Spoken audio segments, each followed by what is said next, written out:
អាយដាមការ៉ិតអបញ្ញយោរដ្ឋមន្ត្រីក្រសួងយុតិធធម៌អញ្ជើញជាអធិបតីភាពត្រួតពិនិត្យដំណើរការបោកស្រង់ពិន្ទុប្រឡងជ្រើសរើសសិស្សចៅក្រមនិងសិស្សព្រះរាជអាជ្ញាចំនួនទី13ដោយមានការចូលរួមយ៉ាងទូលំទូលាយពីភាគីពាក់ព័ន្ធ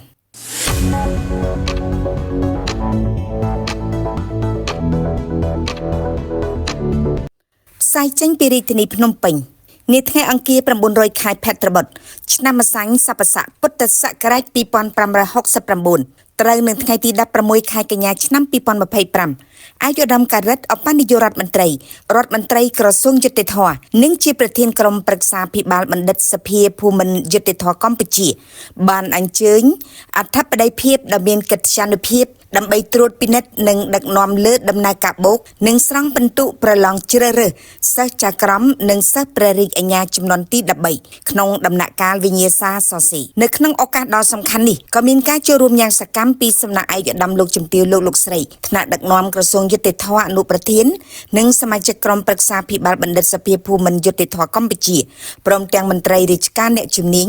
និងតំណាងអង្គការប្រឆាំងអំពើពុករលួយដែលទាំងអស់បានរួមគ្នាដើម្បីត្រួតពិនិត្យនិងធានាថាការប្រឡងជ្រើសរើសត្រូវបានអនុវត្តតាមគោលការណ៍ថ្លៃថ្នូរសុចរិតស្មោះត្រង់និងមានតម្លាភាពពេញលេញនៅក្នុងកិច្ចប្រជុំដ៏សំខាន់មួយនេះឯកឧត្តមការ៉ិតបានមានប្រសាសន៍ថាការប្រឡងជ្រើសរើសសិស្សចៅក្រមនិងសិស្សព្រះរាជអាជ្ញាចំនួនទី13គឺជាការប្រឡងដ៏សំខាន់មួយដែលក្រសួងយុតិធធម៌និងបណ្ឌិតសភាភូមិន្ទយុតិធធម៌កម្ពុជាបានរៀបចំឡើងដោយមានការប្រុងប្រយ័ត្នខ្ពស់និងមានភាពទូលំទូលាយនៅក្នុងការចូលរួមពីភាគីពាក់ព័ន្ធគោលបំណងសំខាន់នៃការប្រឡងនេះគឺដើម្បីធានាថាកម្លាំងយុតិធធម៌ចំនួនថ្មីនឹងមានគុណភាពគ្រប់ជ្រុងជ្រោយទាំងចំណេះដឹងជំនាញបទពិសោធន៍ការវិភាគឆ្លើយតបនិងសិលធម៌ជាមូលដ្ឋានឯកឧត្តមក៏បានបន្ថែមថាការប្រឡងនេះមិនត្រឹមតែជាវិធានការជ្រើសរើសបេក្ខជនសម្រាប់ការបណ្ដុះបណ្ដាលនោះទេប៉ុន្តែជាដំណើរការដែលបង្ហាញពីកិច្ចខិតខំប្រឹងប្រែងរបស់រដ្ឋាភិបាលនៅក្នុងការកសាងប្រព័ន្ធយុតិធធម៌ឲ្យកាន់តែរឹងមាំមានប្រសិទ្ធភាពនិងស្មោះត្រង់សម្រាប់ប្រជាជនទូទាំងប្រទេសតាមលទ្ធភាពនៃការប្រឡងនៅក្នុងដំណាក់កាលវិញ្ញាសាសរសេរបេក្ខជនចំនួន75រូបក្នុងចំណោមបេក្ខជនសរុប763រូបត្រូវបានជ្រើសរើសជាជ័យលាភីហើយនឹងបន្តចូលរួមប្រឡងនៅក្នុងដំណាក់កាលវិញ្ញាសាសួរផ្ទាល់មាត់ដែលត្រូវបានកំណត់ប្រព្រឹត្តទៅចាប់ពីថ្ងៃពុធទី24ខែកញ្ញាឆ្នាំ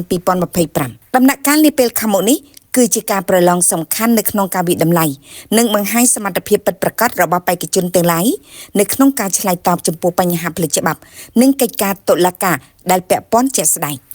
ការប្រឡងជ្រើសរើសសិស្សចៅក្រមនិងសិស្សព្រះរាជអាជ្ញាចំនួនទី13មិនត្រឹមតែជាការប្រឡងបុព្វហេតុសម្រាប់បេក្ខជនទេប៉ុន្តែជាចំណុចបង្ហាញអំពីកិច្ចខិតខំប្រឹងប្រែងរបស់ប្រទេសកម្ពុជានៅក្នុងការកសាងស្ថាបត្យកម្មយុតិធធម៌ឲ្យទាន់សម័យនិងឆ្ពោះទៅរកគោលដៅយុតិធធម៌សម្រាប់ប្រជាពលរដ្ឋឯកឧត្តមការ៉ិតបានសន្យានឹងផ្ដល់កម្លាំងចិត្តដល់បេក្ខជនទាំងឡាយថាប្រសិនបើពួកគេបន្តប្រឡងជោគជ័យគេនឹងក្លាយជាកម្លាំងសំខាន់នៅក្នុងការរួមចំណែកអភិវឌ្ឍប្រព័ន្ធតុលាការកម្ពុជាឲ្យកាន់តែរឹងមាំមានភាពទំនើបនិងគោរពតាមគោលការណ៍សិទ្ធិមនុស្សនិងសិទ្ធិស្របច្បាប់របស់ប្រជាពលរដ្ឋសូមបញ្ជាក់ផងដែរថាការប្រឡងជ្រើសរើសសិស្សចៅក្រមនិងសិស្សព្រះរាជអាជ្ញាចំនួនទី13ត្រូវបានចាត់ទុកថាជាចំណុចផ្ដោតសំខាន់នៅក្នុងការបណ្ដុះបណ្ដាលកម្លាំងយុតិធធម៌ថ្មីដើម្បីបន្តធានាថាប្រព័ន្ធតុលាការកម្ពុជានឹងកាន់តែរឹងមាំមានសមត្ថភាពនិងអាចបំពេញតួនាទីជាភាពជឿជាក់សម្រាប់ប្រជាជននៅក្នុងការស្វែងរកយុត្តិធម៌